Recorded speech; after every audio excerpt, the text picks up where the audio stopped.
Every time somebody dials 999, or indeed the regular phone line, the 0845 number, a log is created, and that's available to anyone that's got an interest in it, and that includes us.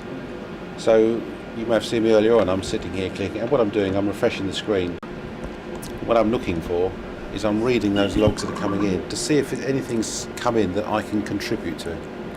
So if an operator's taking a 999 call, I will see it. I'll think there's a camera nearby, I can bring the camera to bear. I'll then bring the camera around, I'll transfer the picture I've got here to my colleagues next door in the control room, who are then controlling what's going out on the street. They're speaking to the officers, as indeed I can, but primarily it will be their function to do that really. And they will then dispatch units to that, and they will control the whole job. And they can see what's going on. We're the police, and we're not being nosy, we're not spying on people. As you can see on the back wall, the cameras don't go in close. That's not what it's done. I need to account for all my actions.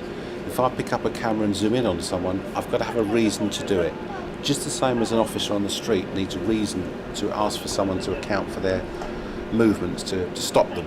A basic rule is people take up about 10% of the screen unless we're zooming in on them. So for most of the time, you could never identify or recognise anyone because we're set too far back. The cameras are pulled right back deliberately for that reason.